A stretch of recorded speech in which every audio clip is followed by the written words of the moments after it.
La correction de cet exercice étant relativement long, il se fera sur 2 vidéos différentes. Nous allons commencer donc par la première partie, à savoir déterminer la durée de la trajectoire de la balle ainsi que sa portée. Une balle est lancée à la vitesse de 21 mètres par seconde. Il s'agit ici de la vitesse initiale.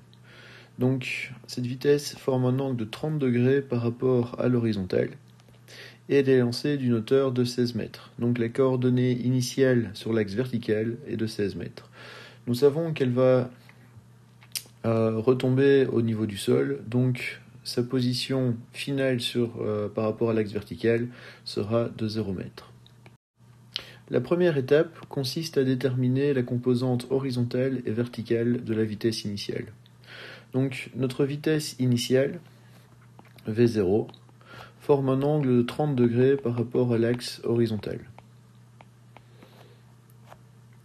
Nous allons décomposer cette vitesse sur l'axe des X ainsi que sur l'axe des Y. Alors, par rapport à l'angle de 30 degrés, nous remarquons que la projection de V0Y est le côté opposé. Donc, si nous appliquons le principe mathématique SOHCAHTOA,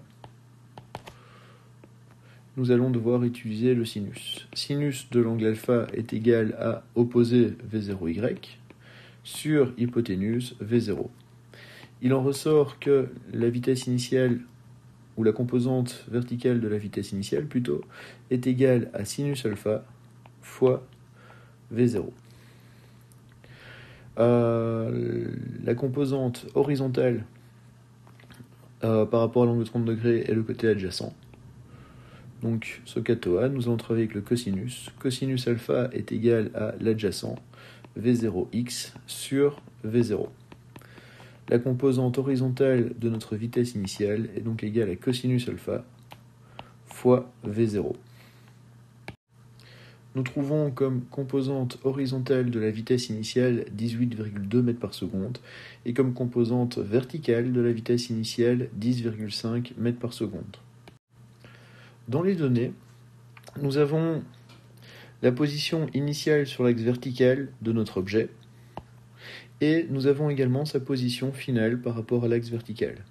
Nous allons donc étudier le déplacement de l'objet sur l'axe vertical pour pouvoir déterminer le temps total du parcours.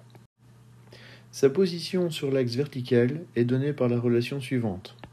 La position sur l'axe vertical de notre objet est égale à sa position initiale sur l'axe vertical plus sa vitesse initiale en y fois le temps du parcours plus l'accélération en y fois le temps du parcours au carré divisé par 2.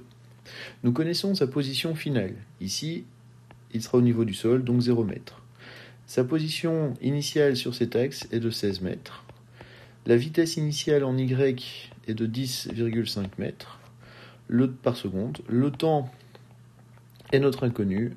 Son accélération, nous remarquons que le vecteur gravité, son sens s'oppose à celui de notre repère.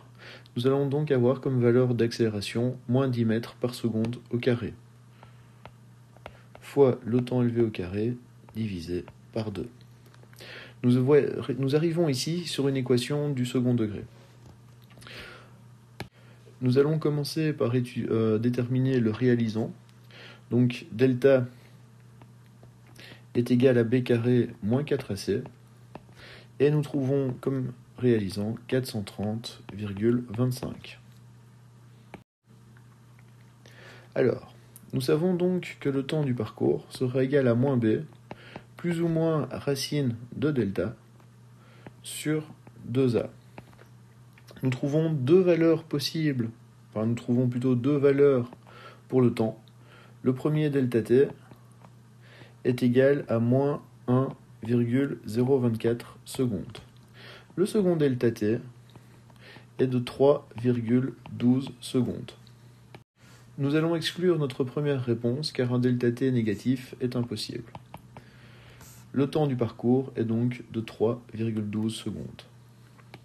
Il s'agit du temps total du parcours. Nous allons donc pouvoir utiliser ce temps pour déterminer la portée de notre objet. Nous savons que la portée, donc la distance totale parcourue sur l'axe des x, est égale à la vitesse initiale en x fois le temps total. Ici, la vitesse initiale en x est de 18,2 mètres par seconde fois le temps total 3,12 secondes. Et nous trouvons 56,784 mètres.